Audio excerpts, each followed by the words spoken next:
Buddy, it's Thursday, March 21st. It's Chapo coming at you. Let's get right into it today.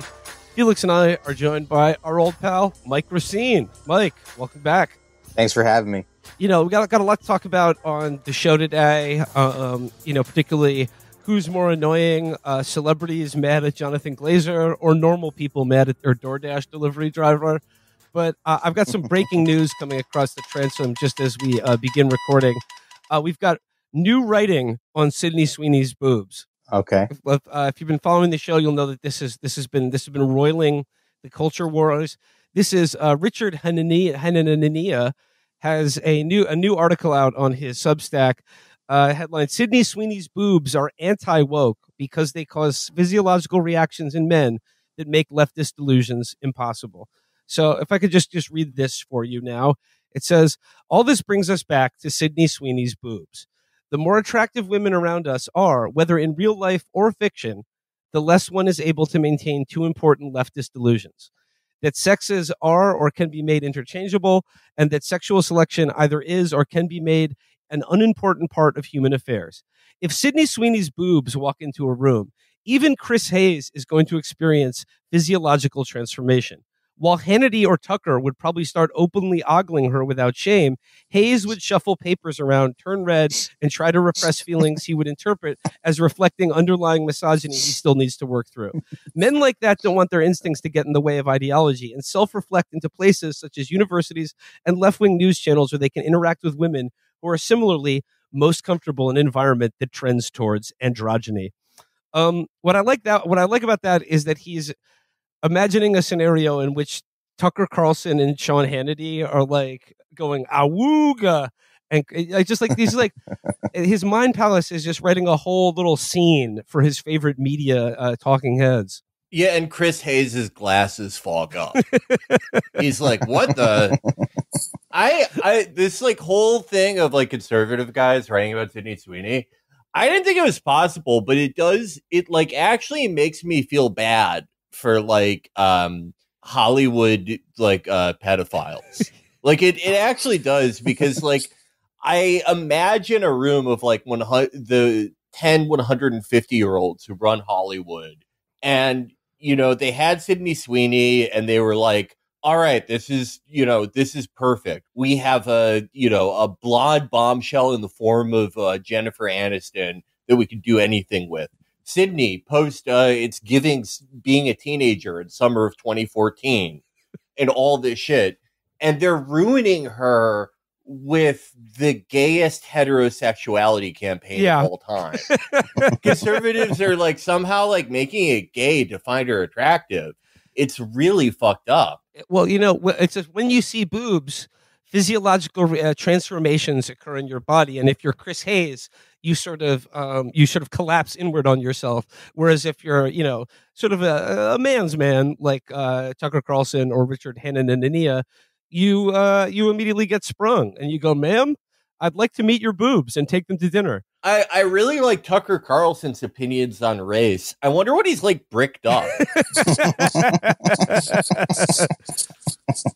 Speaking of Hollywood pedophiles, Mike, I saw you did a post this morning that said that Dan Schneider recently did an interview where he thanked Israel for all the success he's ever had at the Nickelodeon network. Was that a bit, or did that actually occur? I don't know. I thought I saw a tweet somewhere, and then some people were saying that it wasn't true. But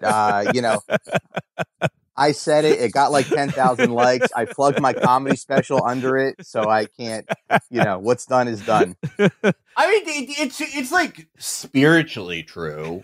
Yeah. Like a fucking ogre-like TV producer who tricks 13-year-old girls into like letting him give them foot massages. Right. That's a spiritually Israeli man, even if he doesn't have a passport. Yeah, and I thought it was real. So what does that say about society? Yeah. That's the ultimate get out of jail free card for being rooked by anything on the internet. is like, it could. The fact that I thought it was true. It's fake. I don't care. It did numbers, and I'm trying to feed my family with likes and views. I'm trying to not move furniture anymore. Okay. Well, I'm trying to be a scam artist. Well, as long as we're talking, I suppose as long as we've brought up the topic, we should mention what's going on in Palestine right now, because there's a couple of things I'd like to talk about. First it is that the fact that Israel is bombing Rafah as we record this, and this is coming on the heels of a week in which we've seen the complete obliteration of all healthcare infrastructure in Gaza and the direct targeting of both the infrastructure and individuals who would be tasked with distributing aid, like the Gaza police force. I just saw a video of a drone sniping just 4 people walking across a field who are totally unarmed. And and this also comes on the heels of what it was supposedly the big dust up in Israeli-American relations this past week, which is senior Democrat Chuck Schumer giving a speech in which he said Netanyahu has to go. And this is all being heralded as what a significant break it is, and I suppose in some sense it is. But would you agree with me that this is all just kayfabe to keep this massacre going? Because sacrificing Netanyahu on the altar of public opinion has long been the Democratic stock and trade in their PR. Is that you can criticize Netanyahu's government, but it's only because you love Israel so much.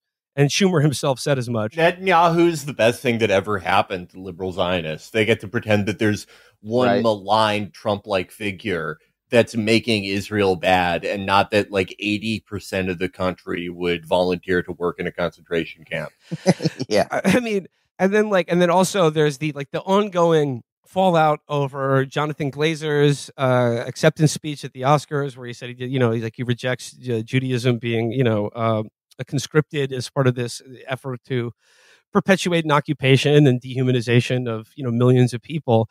And I know you all saw the hilarious open letter signed by literally hundreds of has-been actors and no talents, but that letter was, including of course our good friend Michael Rappaport, who signed the letter as actor/disruptor. He is literally a disruptive president. Yeah.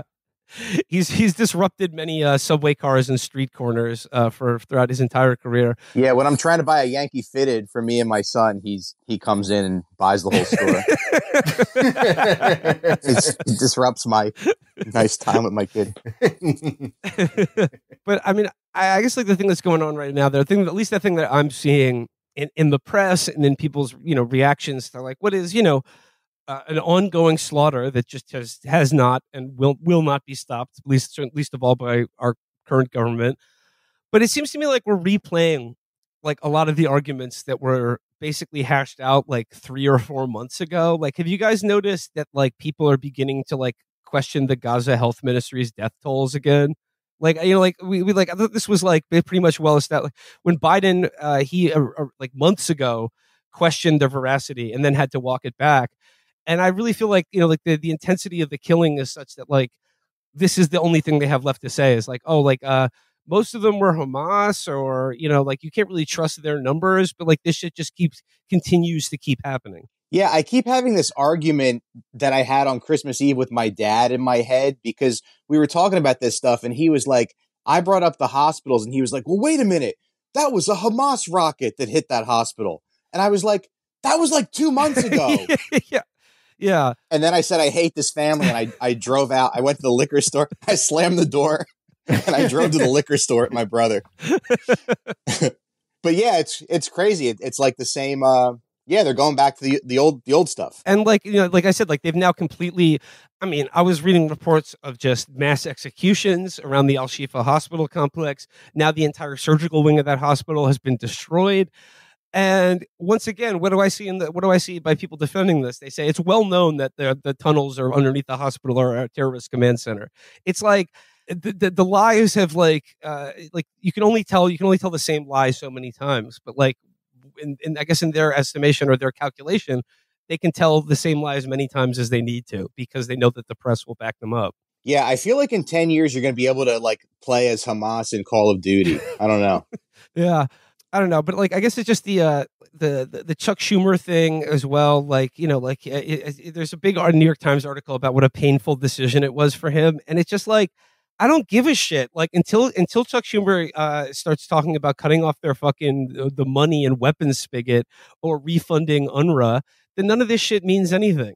They're simply trying to protect Biden from the consequences of his own actions among Democratic voters. Yeah, a friend of mine was riding a city bike in Brooklyn, and he said he saw Chuck Schumer walking, and he like confronted him, and he said like, "Listen, my conscience is telling me I have to tell you to do something about what's happening in Gaza." And Schumer was like, "Well, what do you do about Hamas?"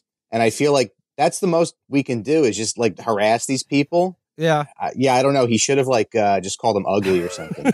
The Hamas thing is like, it may as well be fucking immaterial because they're doing the exact same thing in the West Bank, which is by no means controlled by Hamas.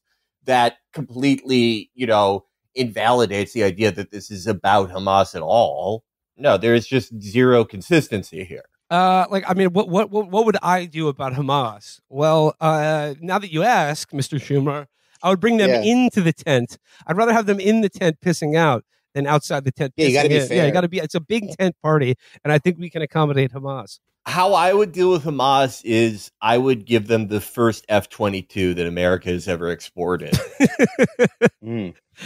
Felix, by the way, what's gotten you so into sort of aerial combat and fighter planes recently? I've always liked fighter planes, but I've been like replaying the Ace Combat. Oh, nice. And thinking about how unfair it is that, like my bad eyesight kept me out of the Air Force and that the Air Force is bad, of course.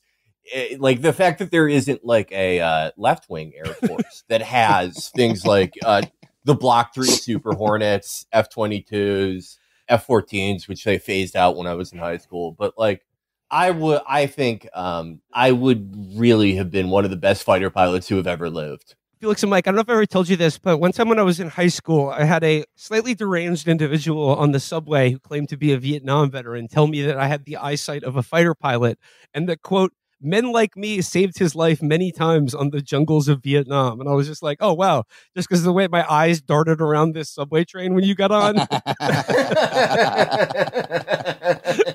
But Felix, I've always held that close to my heart and thought, if I wanted to be, I probably could have been a fighter pilot. What with my good vision and whatnot. Fighter pilots they're like the only guys in the military who look normal.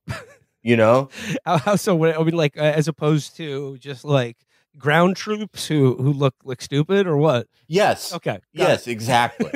Yeah. Everyone else like looks stupid or like they have like the bad kid uneven fade, the type of haircut you get when your parents cut you and your brother's hair at home.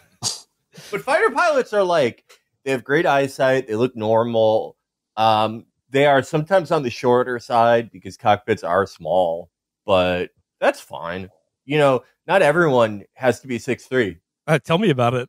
I suppose now would be a good time to plug my article for GQ about Masters of the Air. Everyone check out my review of Masters of the Air on Gentleman's Quarterly. I don't know. I mean, it's just I don't have much more to say about Israel and what they're doing. I feel like I've said it on the show many, many times before, but like, I hope they all choke to death. I really do. It really puts hate in my fucking heart to see this shit every day. Yeah, it's like what is there left to say? I mean, like, I'm not arguing with people over this shit. It's just sort of like, we've the shame that the shame that will hang over this country for the rest of our lives is just, it will never be washed away ever.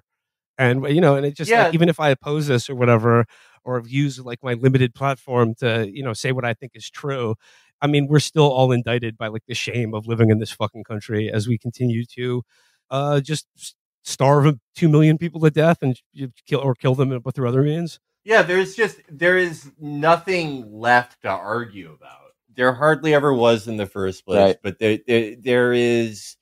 You're no longer arguing, one position against the other. You're arguing the complete annihilation of a people and thousands of bloodlines versus just like a collision of like internalized guilt and psychosis. there's nothing to be gained out of like arguing with anyone who's still on the Israel train. Yeah, I guess I have to just like slap my dad in the face next time I see him. Don't do that, Mike. Just go to the liquor store before showing up to your parents' house. yeah. Maybe that could be how I protest. I'll just go to the liquor store and then I'll just drive really fast in a school zone. See what happens. You got to protest from inside the empire.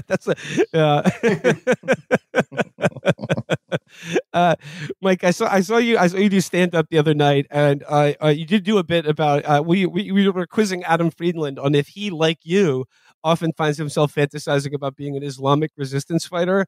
And I gotta say, Adam, of course, doesn't have those fantasies, but right. Like whom amongst us doesn't imagine firing a rocket as an Israeli tank? Yeah, or just like walking around and like having guys salute you, Yeah,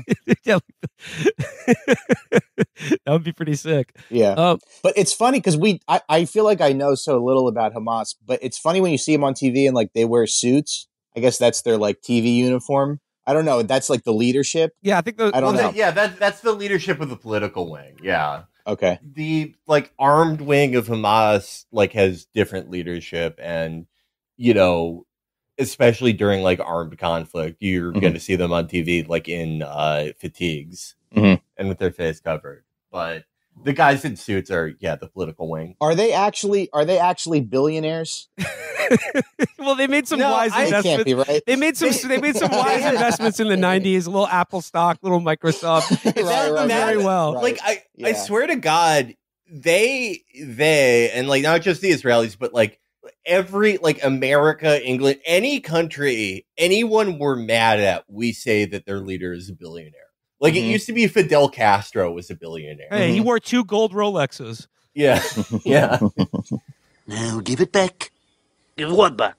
The next thing I want to share with you guys is I guess tangentially related to this, because like obviously like a big part of like the demoralization and shame of what's going on is our completely compliant and also genocidal media, and how like they choose to frame and just lie by omission or commission the horror of what's going on.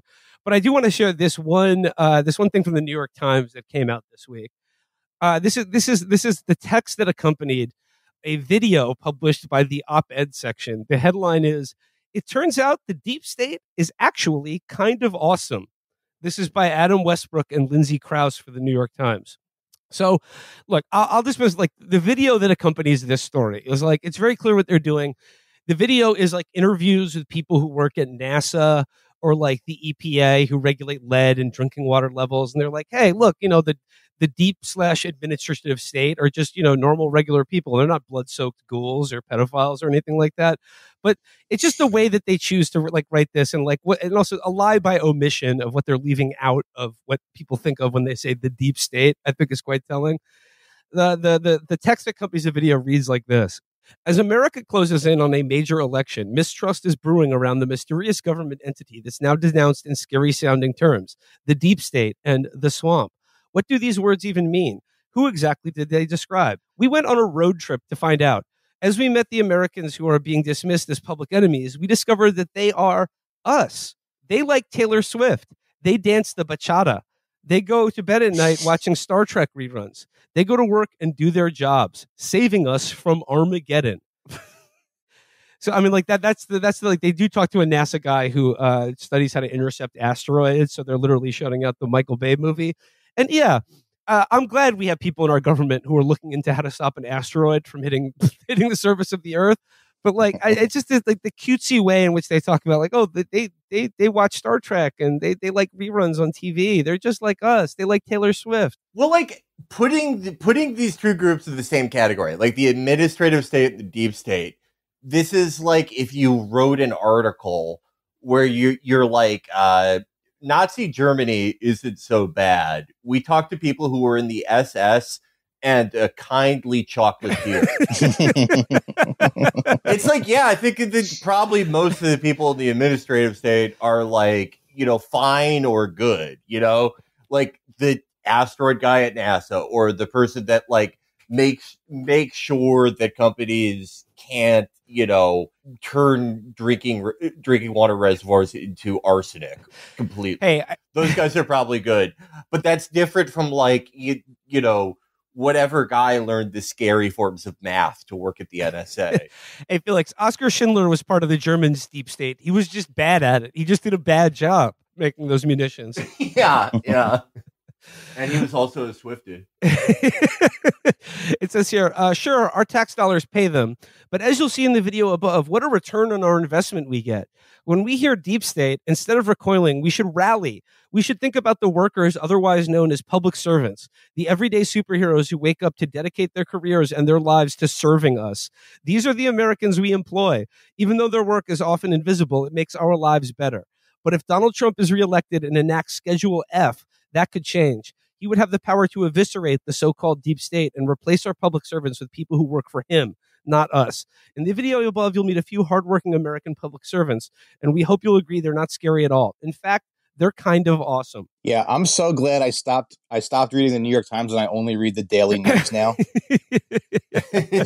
I love the Daily News. I love the Daily News because it's like not as openly evil as the Post, but it still is quite quite evil. But it doesn't give me bullshit about this, about how some like the dork at NASA is like nothing to be afraid of. Yeah, the Daily News is just like here's who threw glass out of a window. Yeah, I like the Daily News because they run my favorite type of story there is in all of news, which is like, it's a Westchester County scandal where like a bunch of prison guards were selling each other steroids. Yeah. I love that type of thing. Yeah. I read a story a few weeks ago. This lady in Flatbush, like the cops raided her apartment and there was like a body with no head in her living room.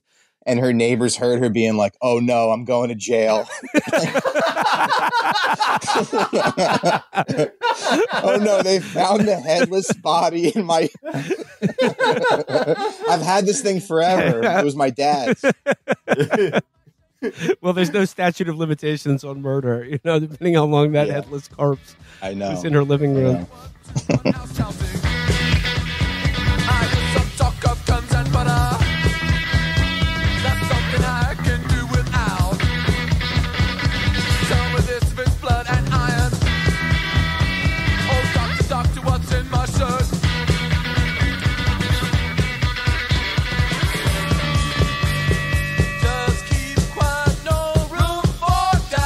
Well, here's sort of like a Daily News or New York Post like worthy topic. As I said to open the show, as annoying as Israel defenders are, I wouldn't say not morally as annoying, but just for the purposes of my sanity and my timeline, the resurgence every month or two of like food delivery discourse. Have you guys noticed like yet again another round of debate about whether it's okay to DoorDash food to your house, or if you are opposed to delivering food delivery, you are in fact doing some sort of eugenic campaign against the disabled or people who are just too lazy to cook? Yeah, the thing that I think is like weird about this is like, you can just order delivery and like not tell anyone about it. It's like it's not like, why do you need to like go online and be like, actually, this is like the only thing I could do?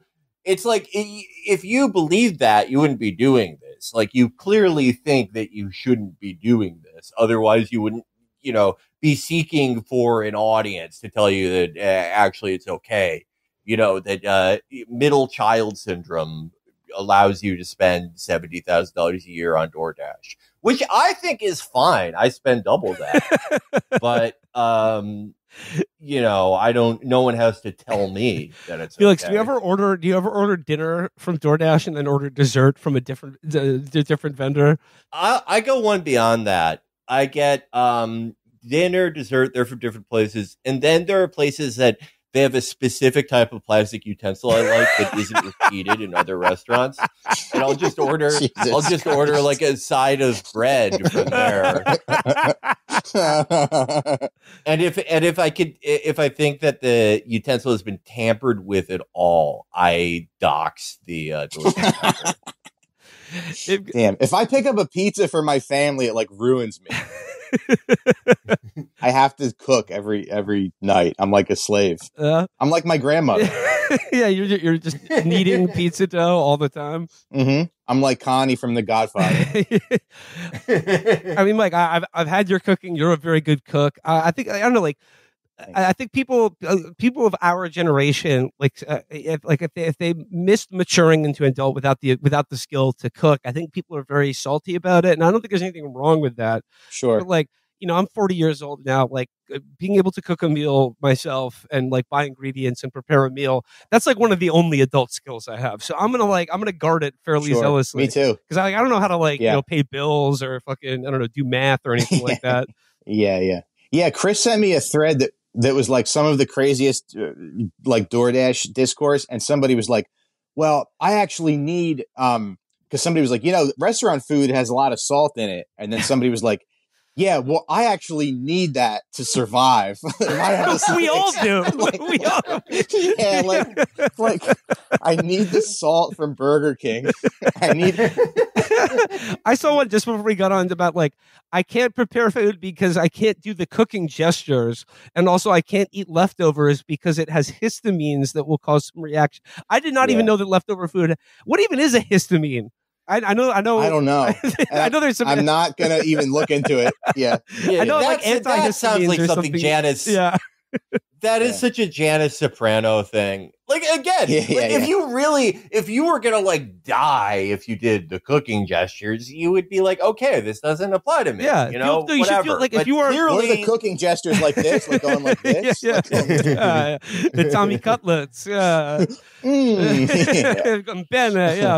no, but like, I like people get so salty because like it's like like if you're disabled and you can't cook, like order all the fucking delivery you want. Who gives like no one's gonna judge you for that. Yeah. No one's going to judge you. I'm not even judging Felix for ordering utensils from a restaurant. Do you? But just tip well. Just tip well. That's all I'll say. This you only have to argue about this, right? If you're broke, if you can't tip like a certified baller, that's this is for broke people. But I will say, for people who are like depressed, I would say check out ordering food ahead and picking it up. You don't even have to walk that far. Chances are you live near a restaurant that, they don't put human shit and dead rats in their food. And you'll actually enjoy that experience. Unless you need them. But I would recommend that to everyone. Some of my greatest memories from childhood are ordering food ahead and going to pick it up with my parents. I think I'm trying to bring that back for everyone. The takeout That's meal. a great activity. That was fun, just getting to be alone in the car with your mom for a little bit. Just you and her. I had so mumuch fun doing that. One time when I was like a fat 12-year-old, I went to pick it up and it was like raining outside really hard, and I had an umbrella, and like this girl looked like she was like the first Instagram model. That's what she looked like. Like this like 26-year-old woman in like 2002 or 3. And she was like, can you walk me back to my car? Because like she was black. She was like, I just got my hair done. I don't want like the rain to fuck it up. Wow. And I was like, oh, okay. And she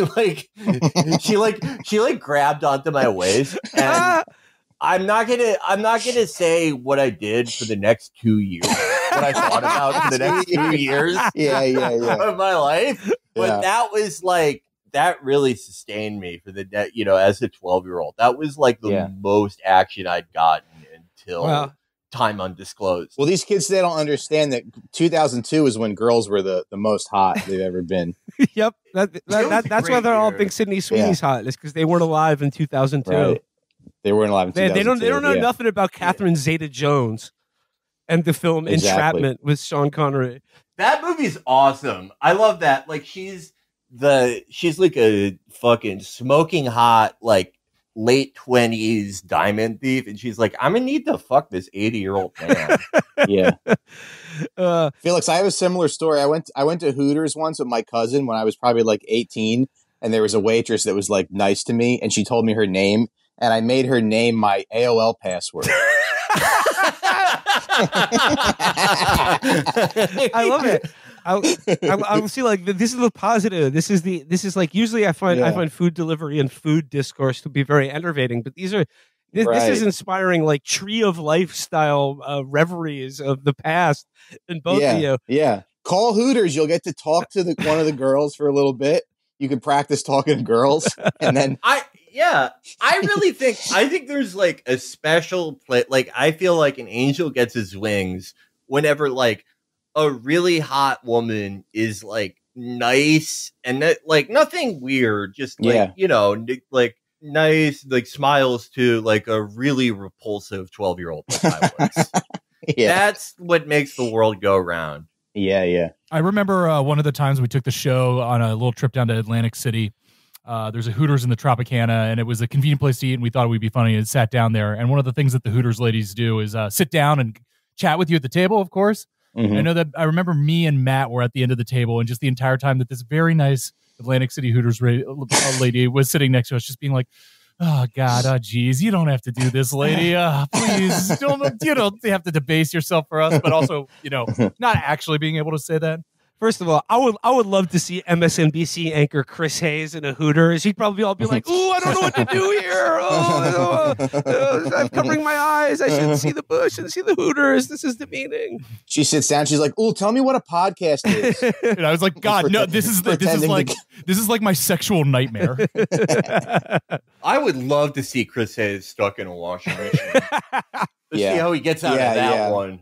Yeah, I don't know. Like it's just like in all the food discourse, it just seems like it's a proxy war in the larger gender conflict that is roiling the culture. And again, right before I got on today, I saw this post, and I wanted to get Mike. I wanted to get your thoughts on it because you're a family man, you're a dad, you're out there grafting, doing errands, chores, things like that. Mm-hmm. This lady writes, "My most misandrist belief is that all men love to go to the grocery store with no agenda, no plan, no inventory of household items, no list, no thoughts, just taking a little trip. Inexplicable, irresponsible behavior." To which of that, I got to say, if that's your most misandrist belief, then guys, we've gotten off easy. That's the thing you hate men the most for doing habitually. Yeah. Like, that's not bad at all. I love going to the grocery store just to be there. I know. Yeah, really. I could not feel more different. Yeah. I fucking despise. I hate it. Really? I really fucking hate the shit out of it. Where do you shop? Just DoorDash. I go to the one that's named after. Yeah. I go to the one that's named after King Von. Okay. No, I hate even there are grocery stores that I like as grocery stores, but I still hate the fucking experience. I don't know. Yeah. I just there's a traffic problem, like a foot traffic problem. Yeah. There's an air of patheticness about it. It's probably all in my mind, but there is something that I feel like people are looking at my cart and they're like, "Why are you buying Sprite Zero? Is something wrong with you?" Okay. There's everyone is getting judged by it's like everyone is getting an insight. Everyone is getting an insight into each other's depressing lives in a way that I don't like. See, I think it should be private. I think it should be kind of like Saudi Arabia. Everyone should have guardians. The checkout lane should be like confession or something. You pull a fucking curtain over. Yeah. Absolutely. You put a blanket over your cart. Felix, I kind of agree with you. But here's a little life hack to avoid the judgment of yourself and others. Whenever I go shopping, just get some bananas or some pre-washed greens, like some arugula or spinach. If you put that on the conveyor belt, then there's literally, no matter how stupid the rest of your shopping is, which is just Chips Ahoy, Nutella, and some ridiculous potato chip purchase, that a family size bag of Lay's Ridge chips, and it's just you checking out, and a single roll of toilet paper. If you have a fruit and a vegetable, you are above the judgment of God and man. That doesn't work. I had a run of going to the grocery store where every time I would go, I would get the ingredients required to make a chocolate sundae, an elaborate one. Right. I would get would be whipped cream. No, Okay. I don't really You don't like like a the banana banana split? split. I feel like the banana split is like just a really half-baked concept. I think the classic ice cream sundae, like the kind they were doing in the 1800s, there's nothing wrong with that. No, absolutely not. But yeah, no, I always felt like that would normally work, but the other items I had just they were so loud, they blared out, the sort of more Michelle Obama items I was buying. When I did it when I was in college, I was like a very I was very intense grocery shopper because it was the height of my fitness obsession, and I was just eating like horrible kale and like grass-fed bullshit all the time. And I felt like if I saw somebody that I knew from like college or work in the grocery store, I would have to kill myself. That's how I felt about getting on early dating apps back in the, like the early. Oh my God. Like if I thought like if someone I went to college with sees me is like, oh, hey, you remember Will? Remember we graduated with a couple years ago? Yeah, apparently he's interested in finding romance and intimacy. What a fucking loser. Can you believe it? He should kill himself. Literally, I had OkCupid for one day in 2013, and then I saw this girl that I knew on there, and she was like, always like nice to me. Like we were friends. Like she was always really cool, but just I worked up in my mind the idea of her seeing this, and like just for her for no reason to be like, he should kill himself for being on the same dating as me, and I deleted it after one day. I couldn't do it. Well, this is like people's eating habits are a good segue into my next article I want to share, and this touches on a topic that we've discussed on the show before. Can I just say real quick though, because I have been shopping for my family a lot. If you want to get my Trader Joe's recommendations, they have these cinnamon cream cookies that are like amazing. I can eat the whole box in one day. The chicken fried rice is great. You can do that with some dumplings for your family. And then I guess the third thing I would recommend is the pimento cheese dip. Ooh. I could talk about this all day, but we'll move on. I'm a Wegmans guy, and Wegmans, I would highly recommend. I love Wegmans. I would highly recommend the Wegmans bakery is fantastic. The daily bake, it's fantastic. The bread that they have at Wegmans is great, and they got some good treats too. They have a deconstructed. They got a deconstructed cannoli where it's like cannoli chips that you dip into the cream batter. Ooh, that's good stuff. Okay, yeah, their chocolate chip cookies are like they're so really good. flat. Yeah. Sorry. But the thing is they get stale, so you have to eat them the day of. No problem. So you can eat as many cookies as you want the day that you buy them, because they won't taste as good. They won't be as delicious the next day. Yeah. So my wife goes, "What are you doing?" I go, "I'm consuming the optimal time to eat these cookies." The optimal time to eat a cookie is now, in my opinion. Anytime you have the opportunity. I'm like, you don't understand science. So like I said, we've laid out some of our shopping and eating habits, but Rolling Stone has an article headline: "Meet the lady carnivores taking over TikTok with butter and raw meat." And like we've discussed the various eating disorders that seem to have like sort of, I don't know, metastasized. Like all this eating discourse and all these people's like weird food stuff does seem to be, to me at least, a knock-on effect of COVID and having people be just indoors for too fucking long and kind of cooking their brains. And then like it's like a mix of that and just sort of like this like algorithmically generated attention economy that makes you debase yourself for money. So it's just like a little bit from this. It says many of the videos on Isabel Ma's TikTok page feature the same approximate thumbnail: a grinning Ma with razor sharp cheekbones, stick straight black hair, and flawlessly appointed eyebrows, her mouth wide open, poised to take a bite out of a giant stick of butter as if it were a freshly peeled banana. Sometimes she's poised over a giant bowl of ground beef or a baking sheet covered in ribs, but the butter is the star of the show. "People want to see me eat butter," she tells Rolling Stone. When I take a bite out of that stick of butter, people will just go crazy. I think it's because nobody really does that. It's the first time they've seen a girl eat butter before. I don't think that's true. I mean, well, maybe it's the first time I've seen, just eating a stick of butter. I mean, butter is a pretty common ingredient. Even that. Yeah. I mean, that sounds like girls are always eating weird shit. They've been girls for the last 2 years. They have been talking endlessly about how much they love like having dinner where it's like a sardine and like a slice of cheese that's been on the radiator for a day.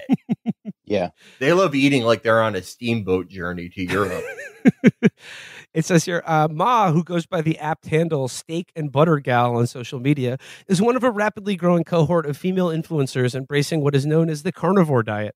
Generally summarized as a high-fat, high-protein diet, carnivorism encompasses a pretty wide spectrum. Some will primarily eat meat, but will supplement with other foods, while others, like Ma, stick to animal-based products and abstain from other foods in general. Another one, what I eat in a day as a girl who eats raw meat. This is Ashley English, another former model who said she struggled with an eating disorder before adopting a different eating disorder. What I eat in a day as a girl who eats raw meat, showing off for breakfast, orange slices, smoked oysters, raw milk, and a raw ribeye. And dinner, more raw ribeye with sauerkraut, chimichurri, bone marrow, and Gruyere, mixed in with shots of her sun-drenched face enjoying a juicy kiwi in a garden. This is all bad news for me because some YouTuber told me that Beyond Meat stock was going to go to $45,000 a share, so I bought a bunch of shares. That didn't happen. Everyone's eating bull testicles and smoked oysters in the morning is like really fucked up. I hope she just like works on Instagram, because if she's like works in an office or something, that is like worse than bringing a gun to work. I don't know. I mean, it's just like the attention thing, like the Melanie Mac, she's a big butter eater. I mean, it's probably just mixed in with like a sex thing. The fact that like, hey, like, when I'm like a woman and like, when my subscribers see me like, throat a stick of butter, they really like that for some reason. Yeah, this is like the type of thing that like a really gross 60-year-old man like gets horny for. Yeah. Like, oh, I love it when a girl can eat a lot. Okay. Yeah. All right. Melanie Mac, they should have profiled her. I imagine they didn't, but like she not only pioneered the carnivore diet by eating like exclusively the grayest ground beef you've ever seen. She was previously hospitalized for like only drinking Fanta. She like had to go to the hospital for dehydration because she was drinking like gamer fuel and no water ever. I would just say, like, just as a general rule of thumb for any extreme diet out there, anyone that eschews drinking water is probably bad for you. Water, like sodium, is something that we all need to survive, whether it's provided by a restaurant, in a bottle, out of a tap. It's just good stuff. And, like, as long as we're talking about things that annoy us, I hate people who say they don't like the taste of water. What the fuck? Me too. What the fuck is wrong with you? Yeah. It doesn't taste like anything. It tastes like life returning to you. It tastes like exactly existing. It tastes like there's nothing better than a cold glass of water if you're thirsty.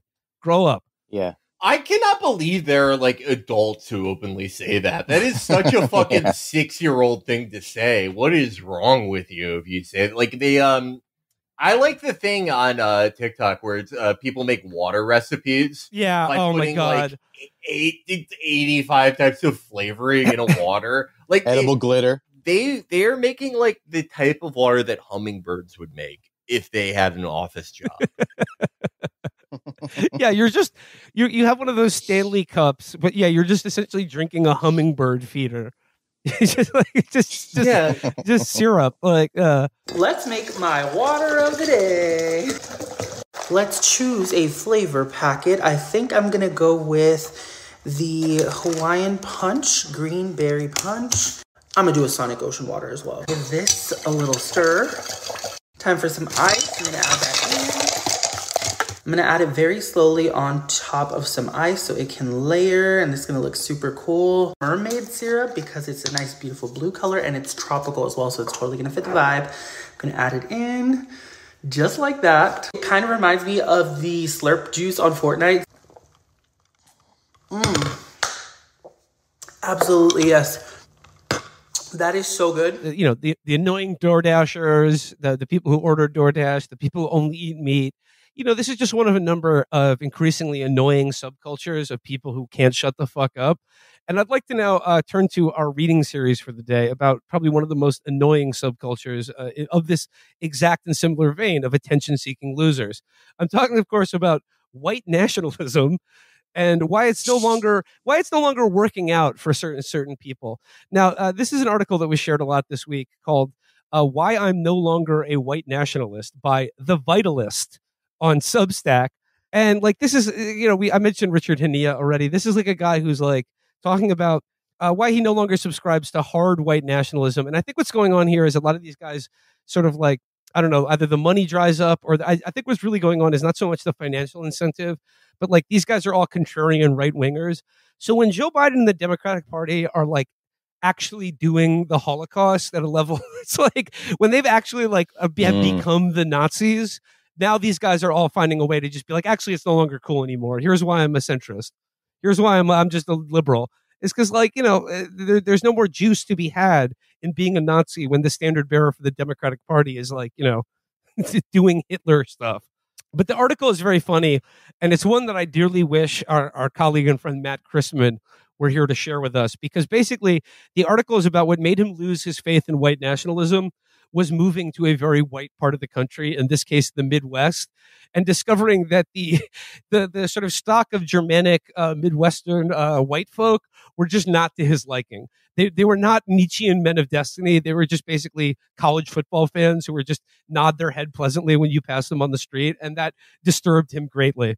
So this is by The Vitalist. This article is.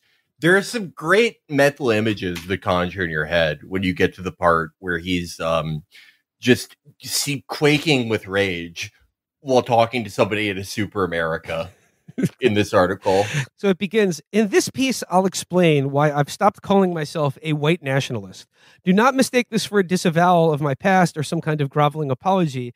As expressed in my retrospective on the alt-right, I'm not the least bit ashamed of anything I did in 2015 to 2018 while I was active in the movement. And I love that phrase, active in the movement, which surely he means I'm not apologizing for all the frogs I posted on Twitter. That was important, vital work. Yeah, he rented the U-Haul. he used his mom's credit card for the U-Haul. Like 10,000 pounds of fertilizer. Yeah. No, this guy was just posting memes. He goes here. He goes on to say, in this political ecology, he says here, basically he was saying that like in the early 2010s, white Americans were under serious attack as a collective in a way that warranted an organized response. In this political ecology, America needed a fanatical movement of smart, angry young men with a shock jock sense of humor to break the status quo and kick down the door for bold new ideas. To which I say, mission accomplished. Yeah, we started this show for white people and by white people and with white people. Yeah, do you know how long it took us to have a non-white guest on the show? Come on. Where's our credit? Yeah, you're looking at him. He goes, my reasons for leaving hard white nationalism, which he differentiates from soft white nationalism, a distinction I won't bore you with. But he says here, are pretty straightforward and uninteresting. It was an idealistic and aspirational project meant to orient the alt-right in a big, bold direction, but was obviously not a tenable program for the immediate future. So then he goes on here. In 2018, I moved from a racially diverse swing state in the Sun Belt to a homogenous red state up in corn country. The decision was largely motivated by politics. I was looking to retreat to an imagined Hyperborea free of crime and degeneracy where my Volk had political autonomy. The next 2 years were the most miserable of my life, but they were also among the most instructive and ultimately were what made me leave white nationalism on an emotional level. To put it bluntly, most of my white neighbors and coworkers basically resembled hobbits. They had no ambition to them, nor any aspiration of greatness, nor did they think about the world in a dynamic way. The more educated among them certainly stayed informed about the wider world, but they largely took it for granted that their immediate universe was a static place where nothing would ever happen. And the horrifying thing is, that's how they liked it. I love he's talking about people from Ohio, no shit. like they're fucking from, like they're like the uncontacted tribe in the Indian Ocean. How did it take him this long to realize, like that people with like kids and like friends and like an office betting pool, like people who have to remember to tape Timeless for their wife, that they would not be interested in writing 10,000 word essays about how 7-Eleven was better when all the clerks were white. Like, well, yeah, of course they don't care about this shit. Fucking loser. He says here, I'm hearing Matt's voice in my head as I read this. He writes, I quickly discovered that Midwesterners had no sense of imperial destiny and right to rule like you see in New Yorkers, Texans, or Californians. Is that what that's called? What are you talking about? No sense of imperial destiny? Have you seen the way they talk about Big Ten football? I mean, come on. I goes, they had nothing like the feisty Faustian individualism of Floridians or the fuck you pride of Appalachians. Has this guy ever left his house? Like, I mean, the way he talks about he says here, the Faustian individualism of Floridians. Like, what? Like, what? Like, Yeah. You mean like only being able to read out loud? Is that what that means? Importing 16,000 pythons and having them breed out of control. So that that's Faustian. They made a bargain with the python, and now the python owns their soul in the state of Florida. When I see the Island Boys, I'm like, these are Faustian individualists that are going to fucking bring back white people. They don't have the slave morality that says you shouldn't make out or kiss your brother and rub dicks together on OnlyFans. That's a slave Christian morality compels hobbit white people not to do things like that. It goes, they didn't even have the air of faded glory and gothic tragedy you see in the Deep South. No, you don't. You see that at like a plantation wedding where people are trying to cultivate that fucking faded antebellum thing. He goes, yeah, the faded glory and gothic tragedy you see in the Deep South. It was nothing but aggressively bland conformity everywhere you look. What the fuck is the point of being a Nazi anymore? Shut the fuck up, Daria. I thought aggressively bland conformity was what you wanted. Jesus Christ. Also, like the gothic tragedy of the South, most Southerners are like people who are like demanding their children eat like 2 orders of Raising Cane's so they could be fat enough to be linemen one day. There's no gothic tragedy there. Yeah, I just wonder what race this guy's going to discover and like identify with. Chinese, probably. I don't know. You should move to probably, probably Shanghai or something. They have a Faustian Faustian individualism and an era of faded glory and gothic tragedy.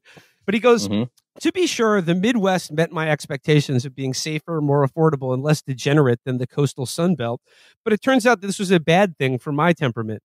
It turns out safety is mostly achieved by cultivating a boring and risk-averse culture optimized to meet the needs of small-minded and gossipy people who don't get excited about much other than college sports and weddings. If you're a contrarian novelty seeker, you will quickly get ostracized in an environment like this because people like you are a genuine threat to the social order. It's like, what are you rooting for Michigan and Columbus? They attack you like a termite that enters a wasp hive or something. This guy's going to go to Vanessa's dumplings and start crying.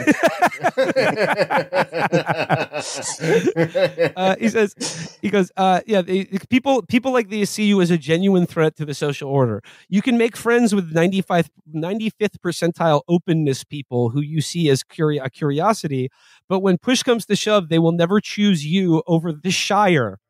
Like this guy's understanding of the world is Lord of the Rings. He's thinking of a book again, not people.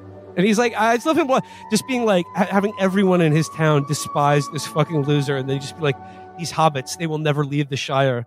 They're too simple-minded to see the ways of Gandalf the Grey. Mm-hmm. He goes here, it turns out affordability also produces a dearth of luxury and vastly less impressive elites. Gas stations and convenience stores in the Midwest are much nicer than where I grew up, but the city centers are also equally less glamorous. And people who rise to the top of the food chain are never quite as inspirational as they are in places where things are actually happening. They stop being sharp or hungry really early on in life. It's like they universally have a big fish in a small pond energy. They work hard until they can coast off a cynosure, at which point they become totally unremarkable and function on autopilot for the rest of their life. Like, he's just describing what being an adult is like. This is like how I think this is just a guy entering his 30s and being like, what? There is no heroic reward to any of this. I'm not in control of my own destiny. I just have to go shopping until I fucking die. Yeah, pretty much. It's a better quality of life than like 99% of the humans who have ever existed lived, but you go off. He's like, I thought I'd be living in a sewer with my 3 brothers practicing karate. You know, there's a lot of disorder in New York City, what with all the ooze and whatnot. But, you know, there's also great masters like Leonardo, Donatello, and Michelangelo. They produce great art. I normally hate the term cope just because it just gets applied to everything. It's just meaningless like everything else. But this is like one genuine example of it, where you go to a place where I just haven't heard of this happening to too many people, that they go to like fucking Wisconsin or someplace and they're like, well, 8 years in and no friends. And you say it's because you're too dangerous to the social order. It's like fucking Footloose. Everyone in town was like, oh my God, this guy who talks about how Alexander the Great, you know, sunned his balls he's too smart for me. Let's ostracize him. What was it the phrase he used about I think it was like describing yourself as a contrarian novelty seeker, and then describing the people you're attempting to make friends with as the 95th percentile openness people. What the fuck are you talking about? Do you know how much post you'd have to have read to know what he's referring to with the 95th percentile openness people? Yeah, how is this different from like gifted kid bullshit? This is gifted kid syndrome. Yeah. And Felix, and if you want to talk about cope, he goes on to talk about the dating scene as well. And he writes as such, it turns out that a cultural ecology in which most quality women get married early on in life, either in college or immediately thereafter, is really bad for the dating prospects of a 25-year-old man. In practice, a society that encourages late marriage is actually much better for more bookish, eccentric guys who tend to be late bloomers in developing their masculinity and ability to seduce women. Boy, oh boy. Okay, look. Yeah. I lived in one of these places, and I'm one of the most disconcerting people to ever live. In Minnesota, I'd imagine. I had a girlfriend tell me that, like, one time when I was trying to be nice to her, it freaked her out more than anything because it seemed like I was hiding the fact that I had killed somebody. That's how poisoned my affect is. But I was able to like go on dates there. And all I wanted to talk about was like the episodes of Joe Rogan where he would have on a crackhead British historian who said that the ancient Mayans had rocket ships. That's all I wanted to talk about at the time. And I was still, if you are unable to mesh with society at all there, you just got to give up.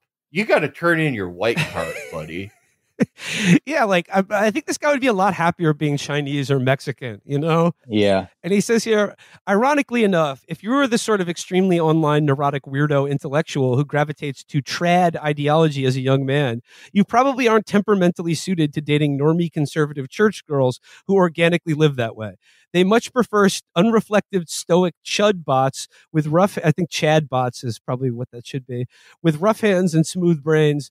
To these women, any kind of emotional expression is coded as womanly. And if you date around for a few years, you'll quickly discover that you are a lot more attractive to the bohemian art ho daughters of the coastal elite. But once you're nearing they don't like you either. Yeah, this guy needs some people to like grill chicken and play soccer in the park with. Yes, yes, absolutely. The absolute worst thing about the Midwest was the lack of introspection I encountered there. Even smart Midwesterners aren't very reflective, and they don't seem to trust people who are. They have an instinctive disdain for the idea of examining themselves through the lens of history and cultural anthropology. That's just that's everyone. That is everyone, dude.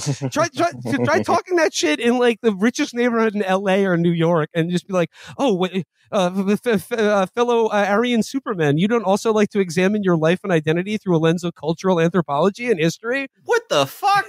None of these guys want to talk about their innate Saxon wrath?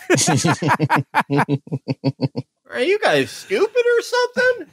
And he says here, it goes on. This is another like thing this guy indulges in that I think is so funny. Compared to Southerners or Northeasterners, they really don't like comparing themselves to other people and thinking about why those differences emerged. People there would get very hostile when I tried to start a conversation comparing their regions with others where I'd live, regardless of how polite I was about it. Okay, first of all, I doubt you were very polite, where you was just like trying to sidle up to a guy at a bar and just being like, yeah, have you noticed how unreflective all you dumb moo cows are here in Ohio? but like what I mean is back to like the Faustian individualism of Floridians or the will to power of New Yorkers or Californians. This shit is so overblown. Like, if you grew up in America in the 90s, you have the same fucking brain as everyone else, no matter what part of the country you grew up in. Like, maybe this was a thing like 100 years ago when like regional accents were still a thing. But like by today, by 2024, if this guy's 25 years old, the people he's trying to make friends with, I don't care what fucking part of the country they grew in, whether it's rural Appalachia or fucking Georgia or like Long Island, you all have the same fucking brain. Regional differences are vastly overrated. That's why college football exists, so people can obsess over it. Yeah, my uncle's Mexican. He's just like the coolest guy in the world. Like, he works really hard. He's always smiling. He loves God. You should put him in touch with this guy. Yeah, let's sort him out. He's thinking about his gripes about Midwesterners. He says, in fact, many of them seem hostile towards the very idea of someone moving around in the first place. When I first arrived, a lot of people were genuinely incredulous that someone from another state would ever choose to live there, and thus regarded me with suspicion. No, that's just you. They're mad that you're coming there. And like, what I love about what sort of like separated him from white nationalist ideology was having it be applied to him as like a community of only white people who had lived in exactly the similar ways for generations encounter someone outside of that bubble and react with extreme hostility to him. Then he's just like, maybe they're the problem. But going on to here, it says, Midwesterners seem to not like people who move. Many of my new social circle had never lived outside their immediate area and were still geographically very close to their parents. In my opinion, this is a loser mentality. Oh, really? Unlike everything else that we've heard in this, that's all cool. America was conquered by pilgrims and pioneers and hard scrabble immigrants. A good American is supposed to chase opportunity wherever it exists. When we smashed Dixie, we were also smashing the feudal lord-peasant fixation on some cheesy loyalty to the land. But these Midwesterners aren't descended from entrepreneurial adventurers like the rest of us. Their forebearers were conflict-averse and probably low-testosterone German Catholics who fled Bismarck's culture camp to acquire cheap land under the Homestead Act. He's describing Matt Christman. He is describing. It's like, if this guy encountered Matt Christman in Manitowoc, Wisconsin, in his like pure Wisconsin form, he would have turned to cinder. He would have turned to ash. At trying to engage Matt in conversation, like Matt would have torched this guy to fucking a Hiroshima like shadow on the fucking supper club parking lot after a fucking brandy old fashioned. It's also like these people's ancestors were literally the people that crushed Dixie. Yes, like you're absolutely fucking idiot. He goes, in the Midwest, I encountered a different kind of white person that honestly seemed quasi-Asian to me. They had no will to power. They were not Romans. They seemed more like the Chinese of the Ming era or the modern Europeans. But there wasn't a Faustian spirit to be found anywhere. Certainly nothing like you'd find in a city like Miami, Austin, San Francisco, Phoenix, Dallas, or Tampa. Oh, man. Oh, yeah, Tampa, the Florida. Eternal city. Tampa, the city of destiny for whites. The new Macedonia. Tampa. It goes, well, I no longer consider white people to be my primary in-group. Yeah, they don't consider you to be in their fucking in-group either, dude. They don't consider you to be like, you're a loser when you say things like, I don't consider white people to be in my in-group. No, they don't consider you in their friend group, dude. Grow up. Stop going to school. What is this shit? Race certainly remains a crucial part of my identity, but now it stands alongside many other important factors in determining who I relate to, including nationality, ethnic heritage, culture, language, religion, social class, profession, and so on. These factors intermingle and shape my identitarian sentiment in hazy concentric circles, a kind of right-wing intersectionality. I love that this asshole this asshole in his early 20s set out to conquer the world on his own and to move from the Sun Belt to an ethnically homogenous Midwest. Based on the Cleveland. to Cleveland, based on the idea that all white people were his in-group. And that after 2 years of this shit, the people who he can relate to are factors include nationality, ethnic heritage, culture, language, religion, social class, profession, and so on. There are probably continuing factors over who gets in his friend group because white people as a whole, he couldn't find a safe landing there. So now he has to like cleave humanity down to an even narrower bandwidth of acceptable behavior of people who can like stand to be in the same room with him. Like he's on the verge of doing like the 1619 project for annoying white people. yeah. I just want to get to the end here. It says, for instance, if I were stranded in a sketchy third world airport, I would hang out with a black American before I would a Serb, but probably after I would a white Canadian or an Australian or a Brit, unless they were dressed in a way that strongly coded leftist politics. I knew the black guy voted Republican, or I knew the black guy voted Republican, in which case I'd probably choose the black dude. None of them are choosing you. They're instantly like if you go near any of these people and their kids, they're instantly getting airport personnel. Hey, a weird guy came up to me and started talking about Saxon destiny. Can you kill him? I just love that. Like, this is kind of similar to Richard Hania's thing, where he imagines how Sean Hannity and Tucker Carlson might react to seeing boobs. It's like the increasing cast of characters that this guy is inventing in his head about people who could theoretically he could acceptably share a beer with is just getting more and more baroque of a fantasy. It's just like, well, if the Serbian guy was under 6 feet tall, I'd probably feel a little less intimidated. But, still, it'd be better if you were an Australian. Yeah, this reminds me of like when you would be on a forum and a 37-year-old Malaysian furry with cystic acne would be like, I would never fuck Christina Ricci. And I have great news for you, man. I sort of like finish it out, though. It says, there's always been an annoying asymmetry to writing about your departure from youthful radicalism. When you find out a mainstream 30-something liberal had a Maoist or tanky phase at 23, it's considered perfectly unremarkable and probably even rude cringe to make a big deal out of it. But until very recently, when you found out a mainstream conservative had a far-right phase, it was considered grounds for ostracism, even decades after the fact. As Delicious Tacos aptly put it, a far-left phase is treated like a woman eating pussy in college, while a far-right phase is treated like a man sucking cock.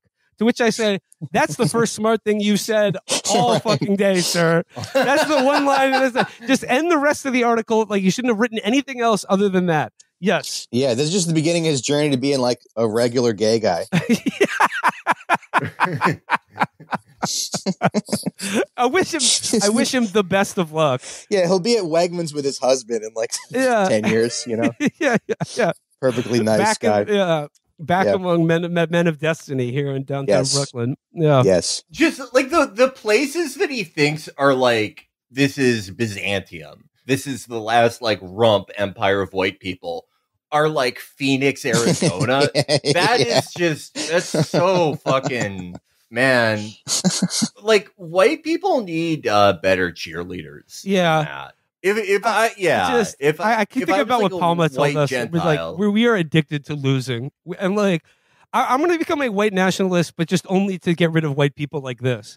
I care about the white race so much. We need to cleave ourselves of these fucking losers before they ruin it for everyone. Yeah, we need to get rid of these types of white people and bring back like Don Johnson type of white people. Hey, he's still alive. He's still around. Yeah.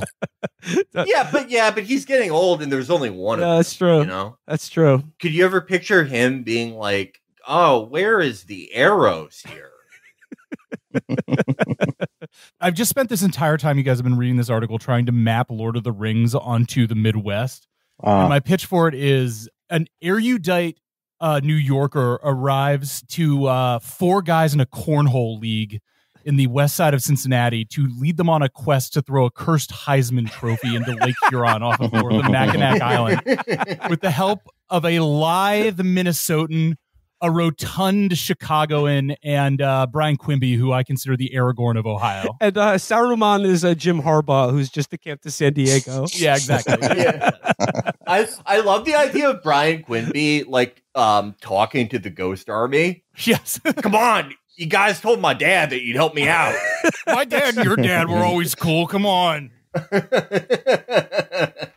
Well, there we go. That's the Midwest as seen through the eyes of a Nazi.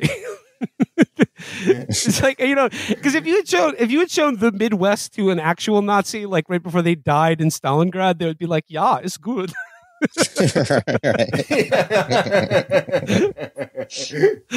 Oh, well, best of luck to Vitalis on his quest to get pussy and be a man. Yeah, I hope that you start the White Imperium in Scottsdale, Arizona. All right, that does it for today. But Mike, before we get out of here today, your comedy special just dropped, right? What if people want to see the Mike Recine stand-up special? What should they do? Yeah, you could just go on YouTube. It's called Mike Recine, I'm Normal. It's my special that's up on YouTube, and I think it's pretty good. Well, Mike, thanks so much for joining us. Everyone, please go check out the special. Mike is an incredibly funny comic. Please check out his special on YouTube. Link will be in the show description. Once again, Mike, thanks for hanging out with us. Thanks for having me, guys. Thank you, Mike. Hey, and congrats on being the only successful audio only podcast, because we all have to do video now. And that's true, yeah. They get so upset if they can't look at your bald spot for 52 minutes. Never gonna fold.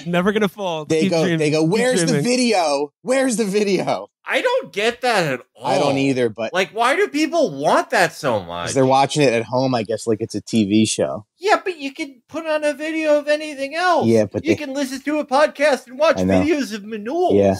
Pretend the manuals are saying all this stuff. Yeah. No, honestly, we should use AI to just get manuals to talk along with us and just use that as our video. Can you get one of your Manul people to agree to license just like unedited 1 hour footage of a Manul cage that we can just use as our visuals on YouTube? I have an idea of which manuals all of us would be. Actually, I think I would be Dunzy, perhaps. Will would be Lev. Excellent. Chris, you'd be Az. Okay, great, thank you. But I'll look into licensing all that Manul footage. Yeah, put it into the AI machine, and like, look, AI made us speak fluent Chinese. It can make a manual have my voice come out of a manual's cute little face. So I mean, like, actually, this is this is an idea I'm very excited about. I'm leaving this call right now and making some contacts. I'm time to network among the manual keepers of the internet. Yeah, suddenly people will find it kind of hard to get mad at me about really any of the things I say if I'm a cute little Manul. Yeah, but will you hear a Manul say how many missiles we should lob at the Knesset? Yeah, you'll love it. You can't. No one will be able to deny it. All right, not to break up this Manul riff, but I have to go to my next thing. So cheers, everybody. Thanks, guys. All right, no problem. Bye bye.